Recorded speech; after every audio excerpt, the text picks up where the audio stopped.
Would you like to get high growth in your investment portfolio without taking any risk? Of course you would. Unfortunately, investing does involve risk, and that includes the loss of principal, and there's no strategy that assures success or protects against losses. In fact, I would be very suspicious of any investment that claims to be virtually risk-free. Now, your first instinct might be to say, well, U.S. Treasury bonds, those are risk-free. There's a difference. We use Treasury bonds for the risk-free rate, but even Treasury bonds have some level of risk.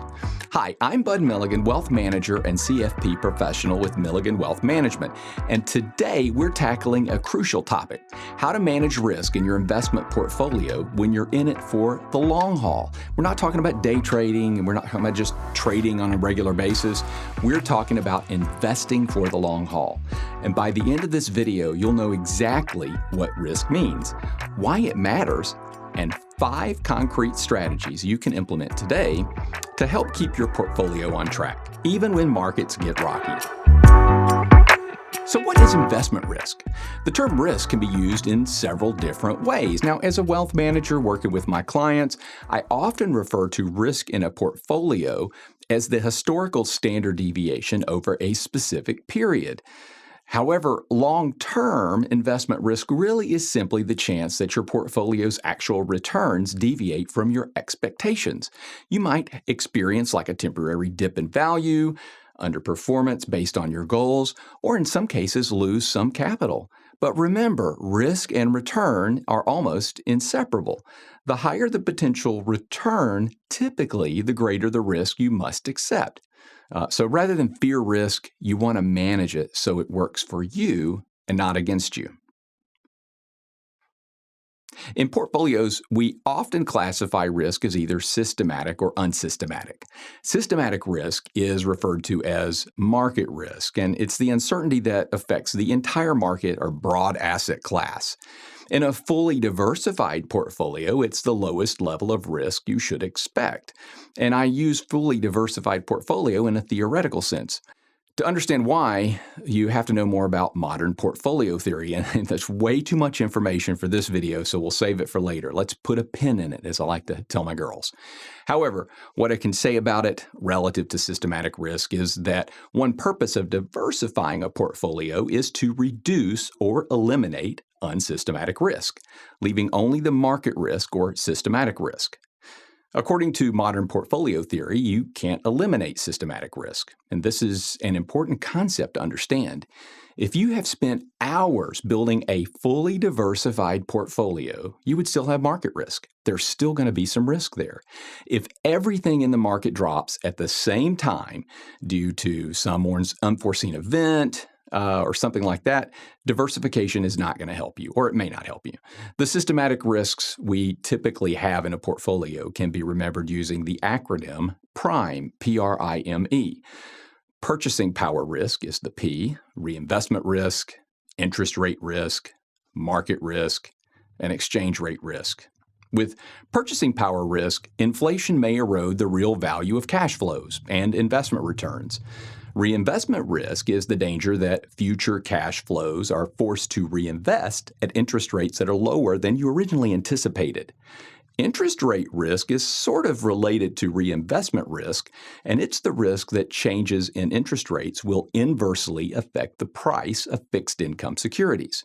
Think back to 2022 when the Fed was hiking rates in this super frenzy.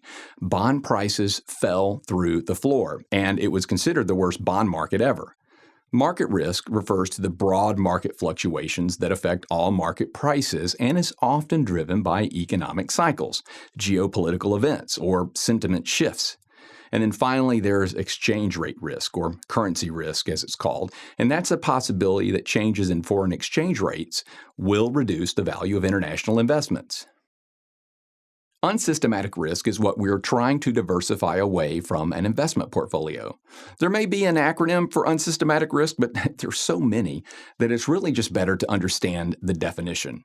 And it's basically the uncertainty tied to an individual company or an industry or an asset class that may be affecting its value over time, and this is known as idiosyncratic or specific risk. And these risks include things like accounting risk, government or regulation risk, business risk, country risk, and default risk, among many. What is the risk that a company's accounting practices are faulty and lead to a drop in value for a specific company? What's the risk that an entire industry gets hit by some unforeseen event, natural or man-made? Think buggy whips or lawn darts. I throw lawn darts in there because it's summertime. The bottom line is that understanding each type of risk helps you build a portfolio that may have a lower risk given different stress tests. Now, if you have 10, 20, or even 30 years before you need to touch your principal, time is on your side. Over the long periods of time, markets tend to recover from downturns and deliver positive returns. A long horizon allows you to ride out short-term volatility instead of reacting emotionally. Embrace this advantage by maintaining a steady plan through market cycles rather than chasing those hot sectors or panicking during corrections. Let's dive into 5 practical tools you can apply right now that may help you manage portfolio risk. Now, the first tool is asset allocation. With this tool, determine the mix of stocks, bonds, real estate, and whatever assets you're including in the portfolio that may be reducing unsystematic risk based on your goals and your timeline. It's the allocation strategy that portfolio managers spend a lot of time crafting. Our second tool is diversification. Using this tool, you spread investments within each asset class, like your large caps, small caps, domestic and international, different bond maturities, geographical diversification, and even tax diversification. A third tool is consistent and regular rebalancing. Once or twice a year, maybe even quarterly, you might consider adjusting your holdings back to your target allocation so you're not overly exposed to whatever ran up the most. There's a lot of controversy over should you do it exactly once or twice a year or quarterly, or should you wait for an opportune moment to do it, and I think that really just depends on the situation. But just remember, consistent, regular rebalancing according to your plan is another tool to use. And also keep in mind that rebalancing a portfolio may cause you to incur tax liabilities and or transaction costs, and it does not assure a profit or protect against loss. But this is where a good wealth manager or portfolio manager can help you with a taxable portfolio. It takes constant evaluation for opportunities to recognize gains or losses in a way that keeps your taxable gains at a minimum. A fourth tool is dollar cost averaging. This is where you invest a fixed amount at constant intervals. This may help smooth out the price you pay over time and reduce timing risk, although this is not a guarantee.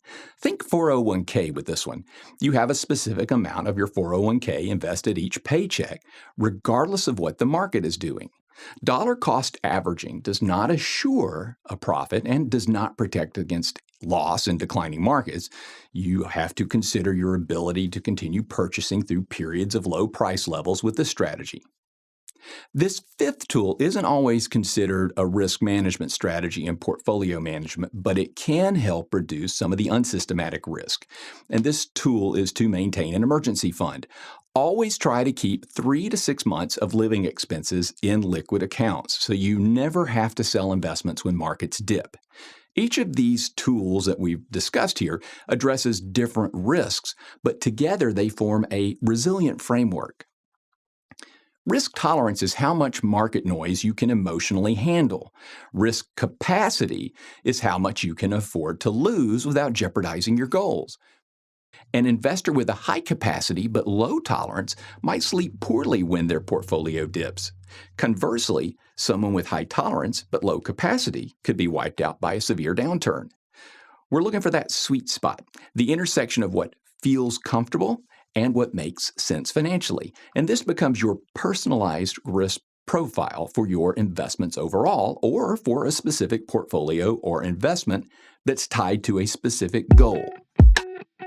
To recap, know your risks, use your time horizon as an ally, and implement asset allocation, diversification, rebalancing, dollar cost averaging, plus an emergency fund. Match your strategy to both your risk tolerance and your risk capacity. Managing risk isn't about avoiding it. It's about steering it toward your long-term goals. Managing risk is complex, and strategies may need to shift over time. That's why it's helpful to work with a wealth manager who's asking the right questions and making adjustments to your portfolios based on who you are. Behavioral finance is a real part of what a CFP professional does for clients. It helps us manage risk in a way that feels most comfortable to you. If you'd like more information or would like to schedule an appointment, you can go to my website at milliganwealth.com, and while you're there, you can click on the calendar icon to the left of any page and schedule a day or time that works for you. Also, if you found this helpful, hit like, subscribe, and share it with someone who may need help understanding how to manage risk in the markets. Thanks for watching, and here's to working toward growing your wealth with confidence. Until next week, I'm Bud Milligan, your financial bud.